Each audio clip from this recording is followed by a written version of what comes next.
નમસ્કાર, આપની સાથે હું છું સેજલ. અમરેલીની ઘટના પર વાત કરવી છે અને એટલા માટે વાત કરવી છે કે સતત 10 દિવસ કરતાં વધારે સમય થયો અને આ ઘટના ચાલી રહી છે. મોટાભાગે એવું થતું હોય કે જ્યારે કોઈ ઘટનાની શરૂઆત થાય તો એનો અવાજ બહુ લાંબા સમય સુધી નથી ચર્ચાતો અને કોંગ્રેસના નેતાઓ વિરોધ કરી રહ્યા છે, દીકરીને ન્યાય મળે એના માટે માંગ કરી રહ્યા છે. ભારતીય જનતા પાર્ટી એવું કહી રહી છે કે આ રાજનીતિ છે. આ બધાથી ઉપર ઉઠીને એક અલગ અવાજ, એક અલગ નજરિયાથી જોવું છે, એક થર્ડ આઈથી આ આખી ઘટનાને સમજવી છે કે એ શું વિચારે છે ઘટના પર. કેમ કે આ કાયદાકીય આખી લડત છે એ ચાલુ છે અત્યારે. અને હવે આવતીકાલથી કોંગ્રેસ પણ એવું કહી રહી છે કે કાયદાકીય રીતે આ લડત શરૂ કરવાની છે. જે કાયદાના જાણકાર છે એટલે જ અમે એમને જોડ્યા છે. મેહુલભાઈ બોગરા આપણી સાથે જોડાયા છે. સતત એ સમાજના પ્રશ્નોને લઈને લડતા હોય છે. જે ખોટું થતું હોય છે ત્યાં પણ લડતા હોય છે, પછી પોલીસ હોય કે બીજું કોઈ પણ હોય. એટલે જ મેહુલભાઈને જોડ્યા છે ને એમની પાસેથી એ સમજવું છે કે કાયદાકીય રીતે અને બાકી બધી રીતે એ આ ઘટનાને કઈ રીતે જોઈ રહ્યા છે અને આગળ આ ઘટનામાં શું થઈ શકે છે. મેહુલભાઈ, જમાવટમાં આપનું ખૂબ ખૂબ સ્વાગત છે. ધન્યવાદ સેજલ. મેહુલભાઈ, સતત આ ઘટનાક્રમ આખો સર્જાયો 28 તારીખથી લઈ અને અત્યાર સુધી સતત આ ઘટના ઉપર નજર છે. કદાચ બહુ ઓછી વખત એવું બન્યું હશે કે કોઈ એક મુદ્દો જે છે એ આવે છે. આમ તો આ મુદ્દો ન કહી શકાય, પણ કોઈ મુદ્દાની ચર્ચા થાય છે. ટીઆરપી થયું, હરણી થયું કે પછી બાકીની કોઈ પણ દુર્ઘટનાઓ રાજ્યની અંદર બની તો આટલી બધી ચર્ચાઓ નહોતી થઈ. અને આટલા દિવસે પણ માંગ એટલી ઉગ્ર છે કે દીકરીને ન્યાય મળવો જોઈએ. અપેક્ષા સૌ કોઈને એ છે કે મળવો જોઈએ ન્યાય. રાજનીતિ થઈ રહી છે એવું પણ કહેવાય રહ્યું છે અને એવું પણ કહેવાય રહ્યું છે કે અમે એના ન્યાય માટે લડી રહ્યા છીએ. એટલે એ પક્ષને જો અલગ રાખીએ તો એક આખો ત્રીજો દ્રષ્ટિકોણ સમજવો છે. તમારું પણ સ્ટેન્ડ આમાં સામે આવ્યું હતું, તમારું પણ નિવેદન સામે આવ્યું હતું. એ આખા ઘટનાક્રમને લઈને પહેલા જે થયું અને અત્યારે જે થઈ રહ્યું છે ને તમે કઈ રીતે જોઈ રહ્યા છો, પહેલા તો આપની એ પ્રતિક્રિયા જાણવી છે. અમરેલીની જે ઘટના છે ને સેજલબેન, એ જોઈને મને ભાઈ શ્રી હરિ ભરવાડના એક શબ્દ યાદ આવે કે હમ હરી તું ગાડું મારું ક્યાં લઈ જાય કઈ ન જાણો. તો હમ અમરેલીના ઘટનાનો ઘાટ એવો જ છે અત્યારે કે ગાડું કઈ બાજુ જાય છે કઈ આઈડિયા હમ નથી આવતો. હું હમ બેન સાથે, પાયલબેન સાથે સતત કોન્ટેક્ટમાં છું, એમના પરિવાર હમ સાથે સતત કોન્ટેક્ટમાં છું. અને હમ પહેલા દિવસથી જ મારી એવી વાત હતી, કારણ કે હું કોઈ રાજકીય વ્યક્તિ નથી, કે હમ ભાઈ આ ઘટનાની અંદર જો આપણે ન્યાય જોતો હોય તો રાજકારણ હમ કર્યા વિના અને જો લડવું જ હોય તો મારા વકીલ પત્ર મેં ત્યાં મુકાવ્યા છે, મને સાઈન કરીને મોકલાવી દો. આપણો તો એ મુખ્ય પ્રશ્ન શું હતો પહેલેથી ઘટનાની અંદર કે એક દીકરી છે, એમની હમ રાત્રે ધરપકડ કરવામાં આવી, એમનું હમ રિકન્સ્ટ્રક્શનના નામે સરઘસ કાઢવામાં આવ્યું, મીડિયા હમ પાછળ એમને ઉભા રાખવામાં આવ્યા. તો આ જે હમ આખી ઘટનાક્રમ હતો એ બાબતે જો ન્યાય જોતો હોય તો હમ હાઈકોર્ટમાં આપણે રીટ દાખલ કરીએ તો જે કઈ એસપી હોય, તપાસ કરનાર પોલીસ કર્મચારી હોય, પીઆઈ હોય, એની સામે કાર્યવાહી થાય. સિમ્પલ વાત હમ છે. હમ પોલીસ સામે બીએનએસ 199 મુજબ આપણે ફરિયાદ દાખલ કરાવી શકીએ. તો હમ આ બધી વસ્તુઓ સાઈડ છે અને હાલ ઘણી બધી રિકન્સ્ટ્રક્શન ના નામે આ બધું નવું નવું આમાં પહેલું આવતા જાય છે કે ભાઈ પહેલા તો મારે જયારે બેન સાથે વાત થઈ ત્યારે કઈક વાત એવી હતી કે બેનને માર નથી મારવામાં આવ્યો. મારા અંગત સૂત્ર મુજબ એ બેનને નથી મારવામાં આવ્યો, પણ પછી ઘટનાક્રમ બદલ્યો અને એવી જાણ થઈ છે મને કે બેનને મારવામાં આવ્યો છે. હવે હમ બેન જાતે નક્કી કરતા હોય કેમ કે ગામડાના લોકોને જ્યાં સુધી આપણે સમજીએ ત્યાં સુધી બિચારા ભોળા હોય. કોઈ પણ સામાજિક આગેવાન એમને ભોળવે, રાજકીય આગેવાન એમને ભોળવે તો ભોળવાઈ જાય. તો હમ કંઈક ને કંઈક જગ્યાએ સેજલબેન મને એવું લાગે છે કે અંડર ઇન્ફ્લુઅન્સ ત્યાં જે બેન છે અને એમના જો પરિવાર છે કોઈ રાજકીય અંડર ઇન્ફ્લુઅન્સમાં કામ કરતા હોય, પોતાના સ્ટેટમેન્ટ આપતા હોય. અને મારે હજુ ગઈકાલે જ વાત થઈ છે એમના પરિવારના સભ્ય સાથે કે હમ રાજકીય વ્યક્તિઓ અને મીડિયાની જેટલી પણ ચકાચોંધ છે ને એ 2-3 દિવસ, અઠવાડિયે સુધી રહેશે. અને આ બધા ઘટનાક્રમમાંથી હું નીકળી ચુક્યો છે, મેં આ બધી વસ્તુઓ જોઈ છે. તો હમ મેં એમને અંગત સલાહ એ જ આપી છે કે રાજકારણ પણ જતું રહેશે, મીડિયાના કેમેરા પણ એક દિવસ જતા રહેશે. જે ઘટનાક્રમ છે એ તમે ફેસ કર્યો છે, તમારે જો આમાં ન્યાય જોતો હોય તો મને એ નથી સમજાતું કે તમે આજ દિન સુધી હાઈકોર્ટમાં પ્રોસેસ કેમ ચાલુ નથી કરાવી. ચાહે મારી પાસે કરાવો કે કોઈની પણ પાસે કરાવો, પણ ન્યાય જોતો હમ હોય તો યોગ્ય જગ્યાએ જવું પડે. રસ્તા ઉપર પટ્ટા મારવાથી કે પછી આંદોલનો કરવાથી જો ન્યાય મળી જતા હોત તો હરેક વ્યક્તિ પછી કોર્ટને તાળા મારી દેવા પડે, આપણે તો રોડ ઉપર જ ઉતરી જવું પડે. તો હમ એ વિરોધે કરાય, હરેક ઘટનાનો વિરોધ પણ હોવો જોઈએ, તો જ સત્તા પક્ષને ખબર પડે કે આ ના કરાય. પણ વસ્તુ એવી છે કે વિરોધની સાથે સાથે ન્યાય મેળવવા માટે જે જરૂરી પ્રોસેસ છે એ તો કરવી જ હમ જોઈએ કે નહીં હમ સેજલબેન? એટલે અંગત તમે જે રીતે કહ્યું કે તમારા અંગત સૂત્રો એવું કહી રહ્યા છે કે બેનને માર નથી મારવામાં આવ્યો, અને આ આખી ઘટના છે એક તરફ એક પ્રકારની રાજનીતિ થઈ રહી છે એવું કહેવાય રહ્યું છે. એટલે મારે એ સમજવું છે કે એક સમાજની દ્રષ્ટિએ, કેમ કે પાટીદાર સમાજની ચર્ચાઓ જ્યારે ચૂંટણી આવે ત્યારે જોરશોરથી થતી હોય છે, આપણે સૌ જાણીએ છીએ. એ વગર પણ એટલો બધો ચર્ચામાં એ સમાજ રહેતો હોય છે, મોટો સમાજ છે, એટલે ચર્ચાઓ થાય એ સ્વાભાવિક છે. રાજકીય નેતાઓ આની અંદર આવ્યા અને કોંગ્રેસ આવ્યું, ભાજપ ના પાડી રહ્યું છે અને કોંગ્રેસ એવું કહી રહ્યું છે કે ભાઈ તમે અત્યાચાર કર્યો છે.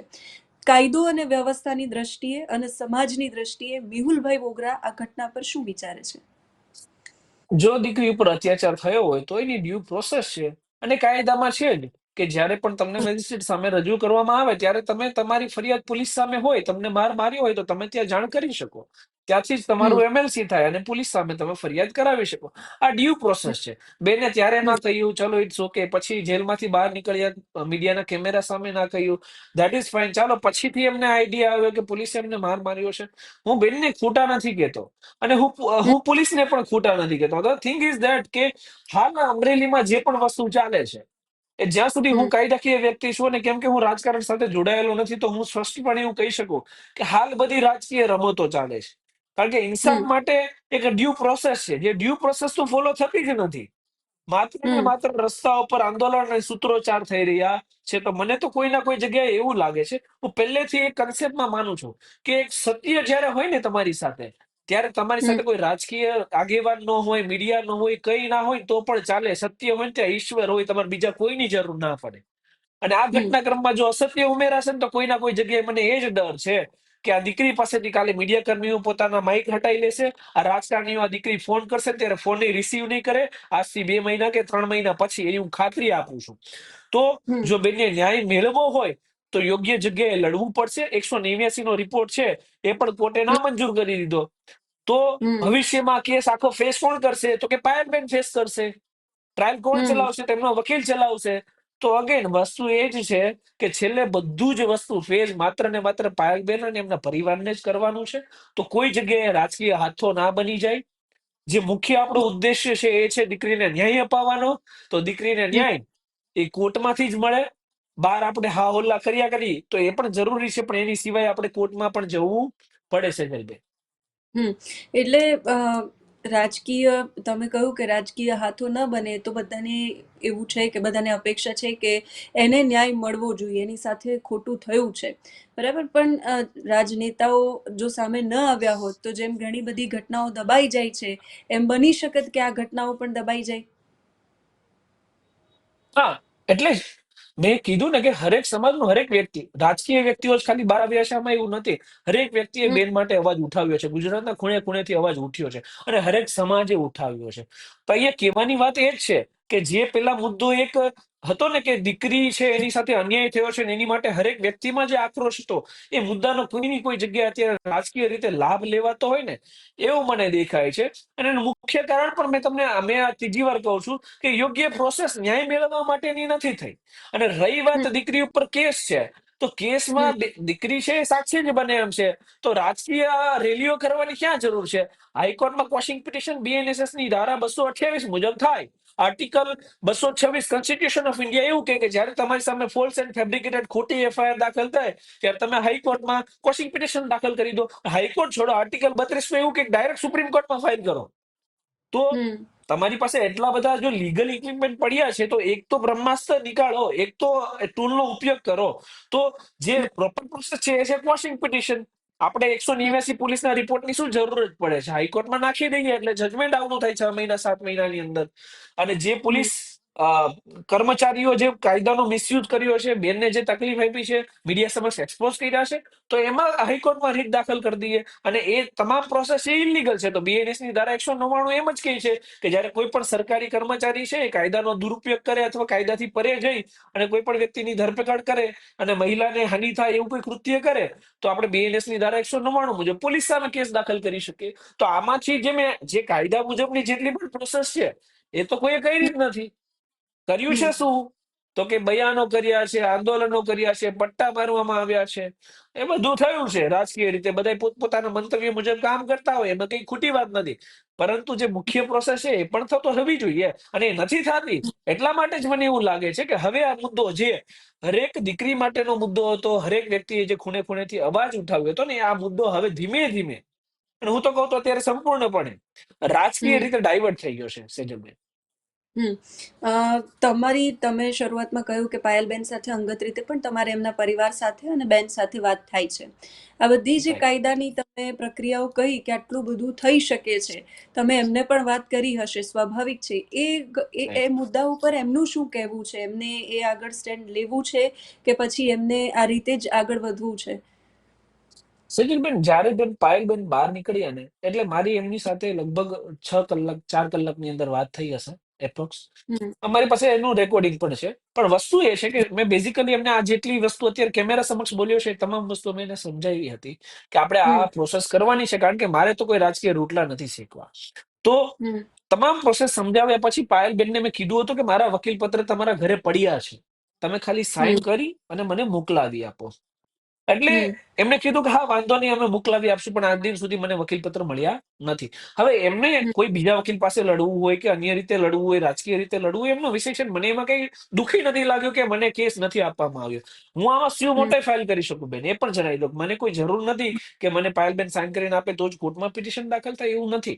પરંતુ અગેન હમ વસ્તુ એવી છે કે પછી મુદ્દો એવો આવી જાય કોઈ ના કોઈ જગ્યાએ કે આ ભાઈને બહુ ફેમ લેવી છે, આ ભાઈ બહુ હરકપદુડા છે, ફેમ લેવા માટે હમ કેસ દાખલ કરે છે. તો જે વ્યક્તિ સાથે ખોટું થયું છે, એ વ્યક્તિ એકવાર એવું આપણને કહી દે કે નહીં મેહુલભાઈ, તમારે મારી માટે લડવાનું છે, તો આઈ એમ રેડી હમ ફોર ફાઇટ. તો એવું કોઈ ના કોઈ જગ્યાએ નથી થઈ રહ્યું.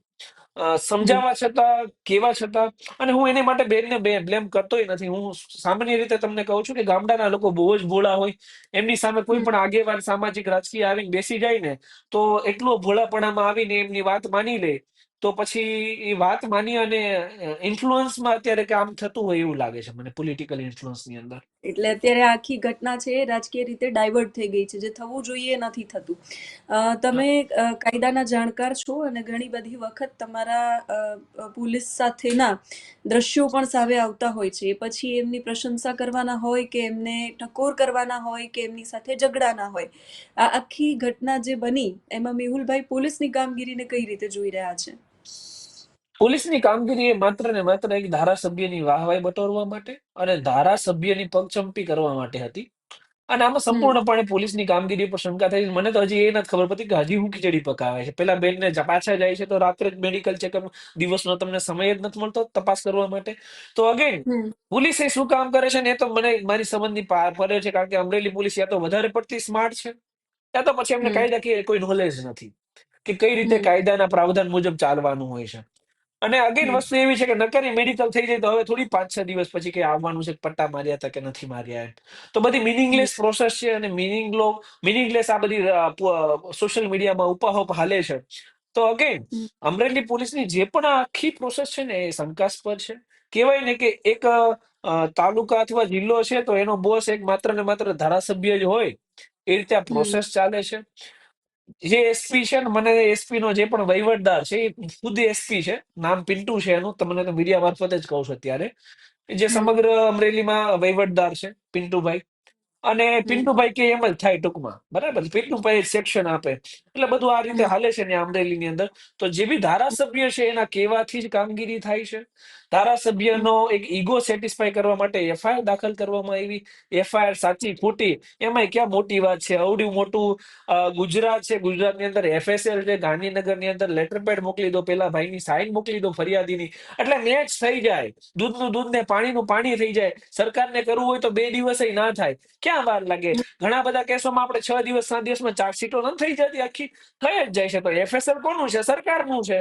તો મોકલી દો હમ ને, સાઈન નું એફએસએલ કરાવીને મીડિયા સમક્ષ આપી દો કે ભાઈ આમાં સાચું શું હતું ને ખોટું હતું શું હતું. આમાં પણ હકીકતમાં એવું છે કે ઘરના ભુવા છે, ઘરના ડાકલા છે, આ લોકોનું બધું અંદરો અંદર છે, અને અંદરો અંદર થયું છે એટલે હવે એકબીજાને ખો આપે છે. અને જે ભાઈ એમએલએ છે એને પોતાનો ઈગો દીકરીની આબરૂના લીરે લીરા રસ્તા ઉપર ઉડાડ્યા. હકીકતમાં તો એમને એવો અંદાજ નહીં હોય કે આ મુદ્દો છે એટલો મોટો પોલિટિકલી અને સોશિયલી ઉછળી જશે. એમને તો એવું હમ હતું કે આપણે આપણા સોટા નાખી દઈશું અમરેલીની અંદર, નામનો વરઘોડો કાઢી દઈશું અને ઠપકો આપી દઈશું. પણ ના હમ થાય. જ્યારે જ્યારે પણ દીકરીની આબરૂ ઉછળે ને ત્યારે રામાયણ થાય, મહાભારત થાય. અને આપણે હાલ જે સોશિયલ મીડિયામાં મહાભારત જોઈ રહ્યા છીએ ને, એનું જ હમ પરિણામ છે. તો હવે ધારાસભ્યને પણ સુધરવાની જરૂર છે, અમરેલી પોલીસને પણ સુધરવાની જરૂર છે, અને કાયદાના દાયરાની અંદર રહીને કામ કરતા શીખવું જોઈએ અમરેલી પોલીસને.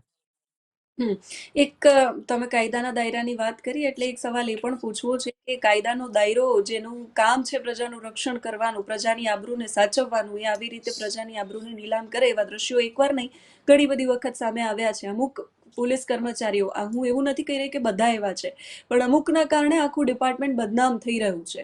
અને રાજ્યના ગૃહમંત્રી જ્યારે એવું કહેતા હોય કે કાયદામાં રહેશો તો ફાયદામાં રહેશો, તો એ પછી બધાને લાગુ પડે, ન માત્ર નાગરિકને. એટલે આપની પાસેથી એ જાણવું છે કે પાયલબેન વિશે તો તમે કહ્યું કે આટલી આટલી રીતે પ્રોસેસ કરી શકે, પણ માનો કે પાયલબેનને કરવું છે અને એ પછી પોલીસ કર્મચારીઓ પર મતલબ આખું જે કેસ છે એમાં પોલીસ કર્મચારીઓ પર કેવા પ્રકારની કાર્યવાહી કાયદાકીય રીતે થઈ શકે? પેલા તો આ રાજ્યના સીએમ છે ને, એ પટેલ છે. પટેલ હમ હોવા છતાં જયારે એક પટેલની દીકરીના આબરૂના લીરે લીરા ઉડે ને, એ તો હું તો કહું કોઈ પણ સમાજની દીકરીને આ રીતે સરઘસ કાઢવામાં આવે તો એમાં હમ મુખ્યમંત્રીએ ઇન્ટરફિયર કરવો પડે. ગૃહમંત્રીએ હમ કાયદામાં રહેશે તો ફાયદા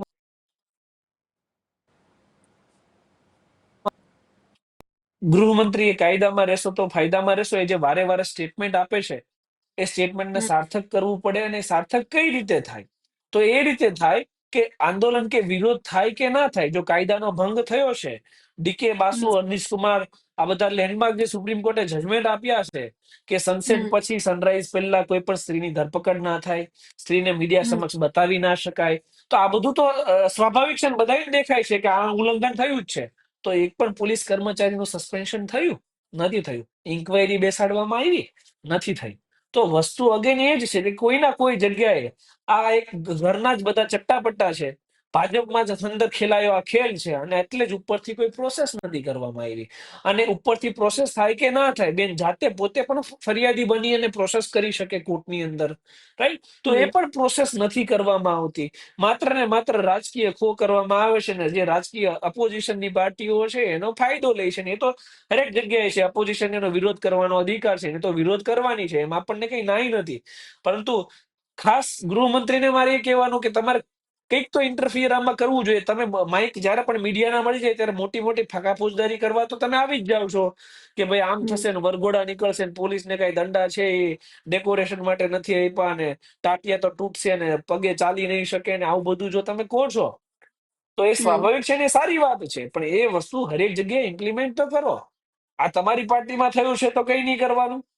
સામાન્ય લોકો, હમ સામાન્ય ગરીબ વ્યક્તિ છે તો એને જ ખાલી લુલા લુલા હલવાનું.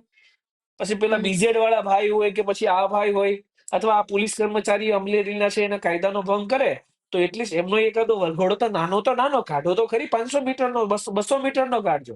પણ એ વરઘોડા નથી કાઢવામાં આવતા. એટલે જે હોમ મિનિસ્ટરનું જે કામ છે ને એ સ્પેસિફિક છે કે પોતાને મજા આવે ત્યાં કરવાનું, જ્યાં મીડિયાની વાહવાઈ મળે એમ હોય એ કરવાનું, ને જ્યાં આપણું જ નુકસાન થાય છે ત્યાં નહીં કરવાનું.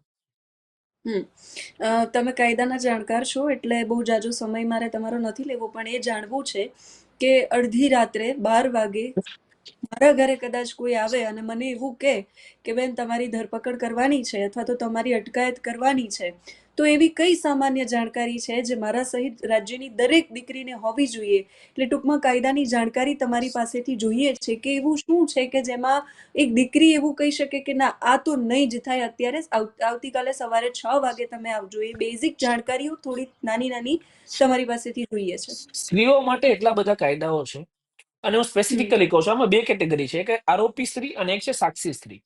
જ્યારે હમ સ્ત્રી આરોપી હોય તો આરોપી હમ કેસની અંદર ડીકે બાસુ અને અર્નિશ હમ કુમાર આ સુપ્રીમ કોર્ટના લેન્ડમાર્ક જજમેન્ટ છે, અને એની અંદર એમને ક્લિયર કટ એવું કીધેલું છે કે ભાઈ સનસેટ પછી અને સનરાઈઝ એટલે કે અંધારાના સમયમાં, આપણે ટૂંકમાં સમજીએ તો, રાઈટ, હમ કોઈ પણ હમ સ્ત્રીની ઘરેથી ધરપકડ કરી શકાય નહીં. હા, નહીં. જો એ વ્યક્તિ કોઈ ખુખાર અપરાધી હોય, આતંકવાદી હોય, બરાબર, હમ કોઈ એને બલાત્કારની આરોપી હોય અથવા એને કોઈ એમાં મદદગીરી કરી હોય એવી ખુખાર આરોપી હોય ને ભાગી જાય એવી પરિસ્થિતિ હોય, રાઈટ, તો એમની હમ ધરપકડ કરવી અનિવાર્ય છે. અને એ પણ મેજિસ્ટ્રેટની પરવાનગી બાદ જ લેવાય ખરી, અથવા ડીવાયએસપી ની પરવાનગી લેવી પડે. ઓકે, આ હમ ક્લિયર આરોપીના કેસની અંદર. હવે ઓકે. જ્યારે પણ સાક્ષી હોય ત્યારે એવો કાયદો છે કે બીએનએસએસ ની ધારા 179 ક્લિયર કટ હમ એવું કહે છે કે 15 વર્ષથી નાની ઉંમરનો કોઈ પણ પુરુષ, સ્ત્રી, 65 વર્ષથી ઉપરની ઉંમરના સિનિયર સિટીઝન અને કોઈ પણ સ્ત્રી એને નિવેદન માટે પોલીસ સ્ટેશન બોલાવી જ ના શકાય. એ મહિલાને હમ સામે ચાલીને આવવું હોય તો એ અલગ વાત છે, પણ તમે હમ મહિલાને પોલીસ સ્ટેશન બોલાવી શકો નહીં. તમારે જો હમ કોઈ પણ મહિલાના નિવેદનની આવશ્યકતા છે તો તમે એ મહિલાની ઘરે જાઓ, એનું નિવેદન નોંધો, એની સાઈન કરાવો અને તમે આવો પોલીસ સ્ટેશન પાછા, પણ મહિલાને પોલીસ સ્ટેશન બોલાવી શકાય નહીં. તો આ એક સિમ્પલ કાયદો છે ને, સ્ત્રીઓની ગરિમાની લાજ રાખવા માટે જ માત્ર આ કાયદામાં પ્રાવધાન છે કે રાત્રે કોઈની ધરપકડ ના થાય અને સ્ત્રી સાક્ષી હોય તો નિવેદન માટે પોલીસ સ્ટેશન બોલાવી શકાય નહીં. હમ એક અંતિમ સવાલ ફરી મારા મગજમાં એ નાનકડો ક્લિક થયો, જેના કારણે સતત અને ચર્ચાઓ આખા અમરેલીના કેસમાં પણ એ ઘટના અને શબ્દ બહુ જ વાગોડાયો અને બહુ જ એની ચર્ચાઓ થઈ. વરઘોડાની પ્રથા, જે આપણે શરૂઆતમાં હમણાં જ વાત કરી, ગૃહ રાજ્યમંત્રીએ કહ્યું કે ભાઈ વરઘોડો તો નીકળશે જ ને સરઘસ તો નીકળશે જ. આ વરઘોડાની પ્રથા જે શરૂ કરવામાં આવી છે રાજ્યની અંદર, આરોપીઓની વરઘોડો કાઢવામાં આવે છે, એવું ક્યાંય સામે નથી આવ્યું કે કોઈનો વરઘોડો કાઢ્યો હોય ને કોઈ ત્રીજો જે વ્યક્તિ હોય એને ગુનાખોરી વાળું માનસિકતા એ ધરાવતો હોય તો એને જોઈને ડર લાગ્યો હોય કે ભાઈ કાલે સવારે મારી સાથે પણ આવું થશે. તો તમે શું માનો છો એના પર? આ જે વરઘોડાની સિસ્ટમ છે ને, પોતાની વાહવાઈ બટોરવાની એક સિસ્ટમ છે. હું તમને હમ એક નાનું ઉદાહરણ આપીશ કે યુએસએ, અમેરિકા જેવી જે બી કન્ટ્રીઓ છે, યુકે છે, તો એમાં શું હમ આરોપીઓના વરઘોડા નીકળે છે? કોઈ દિવસ જોયું તમે વરઘોડા નીકળે છે? નહીં, હમ નથી નીકળતા. એમ છતાં અહીંયા કાયદો વ્યવસ્થા સુદૃઢ છે, મજબૂત છે. ત્યાં કોઈ વ્યક્તિ ના એટલા ક્રાઇમ રેશિયો, એટલા બલાત્કાર, એટલા મર્ડર નથી થતા. હમ ગૃહમંત્રી સુરત શહેરના છે, એમ છતાં એટલા મર્ડર થાય છે. તમે વરઘોડા કાઢીને સાબિત શું કરવા માંગો છો? ક્રાઇમ કંટ્રોલ તો તમારથી થતું નથી. જે બેઝિક ગૃહમંત્રી તરીકે તમારું કામ છે એ છે તમારી અંડરમાં પોલીસ કામ કરે, પોલીસ સ્ટેશનની અંદર ફરિયાદીઓની ફરિયાદ નોંધાય, લોકોને બિનજરૂરી હેરેસમેન્ટ પોલીસનું ના થાય, સામાન્ય વ્યક્તિ શાંતિથી જિંદગી જીવી શકે. આ જે બેઝિક તમારું કામ છે કાયદો વ્યવસ્થા જાળવવાનું, એ તમારથી નથી થતું. તમારથી વરઘોડા કાઢવાનું કામ થાય છે પોતાની વાહવાઈ બટોરવા માટે, પણ એ વરઘોડા કાઢવાથી કાંઈ કંટ્રોલ નથી થતો. તો સિમ્પલ આ એક બોગસ પ્રોસેસ છે, આનાથી કોઈ ફાયદો થતો નથી. આવનારા દિવસોમાં ક્યારેક આનાથી ફાયદો થશે નહીં. તમારે શીખવું હોય ને તો ગૃહમંત્રી જેમ ખાલી ફરવા ન જવાય, જાય છે યુકે, યુએસએ બધી ફરવા જાય છે, તો ત્યાં જાઓ ને હમ ત્યારે શીખીને આવો કે ત્યાં લો એન્ફોર્સમેન્ટ કઈ રીતે થાય છે, ત્યાં પોલીસ કઈ રીતે કામ કરે છે, ત્યાં હોમ મિનિસ્ટ્રીને કેટલું બજેટ ફળવાય છે, ત્યાં પોલીસના યુનિફોર્મ કેટલા હોય, પોલીસની ડ્યુટી કઈ રીતે ચાલે, પોલીસ ઓલવેઝ ઓન કેમેરા સામે રહી છે. અહીંયા તો પોલીસ સામે કેમેરો તમે આમ ચાલુ કરો તો તમારો અપરાધી હોય રીતે ફોન ખેંચાઈ જાય, તમને પકડીને સર્વિસ કરી નાખે, જેલમાં નાખી દે. હવે આવી બધી પરિસ્થિતિ પોલીસ સ્ટેશનની છે અને તમે એવું કહી રહ્યા છો કે વરઘોડા તો નીકળશે જ. અલા ભાઈ, એનાથી થોડું કાયદો વ્યવસ્થા સુદૃઢ બને. તમે ટ્રાન્સપરન્સી લાવવા માટે શું કરો છો? તો કે કાંઈ નહીં, પોલીસ ડિપાર્ટમેન્ટમાં ટ્રાન્સપરન્સીના નામે ઝીરો છે. એ કોઈને ખબર નથી. ટ્રાન્સપરન્સી શું કહેવાય એ ગુજરાતની પબ્લિકને ખબર નહીં હોય કે કાયદાઓ અને ન્યાય વ્યવસ્થા છે એ વ્યક્તિ સામો જોઈ શકવો જોઈએ. જેમ કે આપણે નામદાર હાઈકોર્ટ હોય, ડિસ્ટ્રિક્ટ કોર્ટ હોય, પ્રિન્સિપાલ, એ આપણે યુટ્યુબમાં લાઈવ જોઈ શકીએ, ન્યાય પ્રણાલી, રાઈટ? તો હમ પોલીસ સ્ટેશન અને પોલીસ કર્મચારીઓ જે ન્યાય વ્યવસ્થા સાથે જોડાયેલા છે અને તપાસ કરે છે, એને લાઈવ શું કરવા ન જોઈ શકાય? કેમ એનું રેકોર્ડિંગ હમ ના કરી શકાય? અને જો એ થાય ને તો જ ટ્રાન્સપરન્સી એવી કહેવાય, તો જ ભ્રષ્ટાચાર ઉપર અંકુશ આવે. અત્યારે કોને ખબર નથી કે પોલીસ સ્ટેશનની અંદર અરજીઓના નામે તોડ કરવામાં આવે ને કરોડોના ભ્રષ્ટાચાર થાય છે? હરેક જગ્યાએ થાય છે. તો ટ્રાન્સપરન્સી માટે તમારે જે કરવાનું છે એ તમારથી થતું નથી. બોડી વોર્ન કેમેરા આપ્યા છે, એ બધા પોલીસના બંધ જ હોય. હા, જયારે હમ પોતાનો ફાયદો થાય હોય ને તો એ ચાલુ કરી દે, બાકી બંધ પડ્યા હોય. તો અગેન વસ્તુ એ છે કે જે જગ્યાએ ગૃહમંત્રીજીને કામ કરવાનું છે, લો એન્ફોર્સમેન્ટ, ટ્રાન્સપરન્સી માટે, ન્યાય વ્યવસ્થા અને લોકોની સુખાકારી માટે, ત્યાં કામ નથી થતું. ખાલી વરઘોડા કાઢી સોટા નાખવા છે, આ કામ થાય છે સેજલભાઈ. હમ આભાર મેહુલભાઈ, જમાવટ સાથે જોડાવા માટે. અને અપેક્ષા એ જ રાખીએ કે આખો એ મુદ્દો જે રીતે રાજકીય રીતે ડાયવર્ટ થઈ રહ્યો છે એ રાજનીતિ ન થાય, ટૂંકમાં દીકરીને ન્યાય મળે જેના માટે એ લડી રહી છે. જે ઘટનાથી એની સાથે ખોટું થયું છે એ ઘટનામાં એને ન્યાય મળવો જોઈએ. અત્યારે આ વિડીયોમાં બસ આટલું જ. નમસ્કાર. ધન્યવાદ.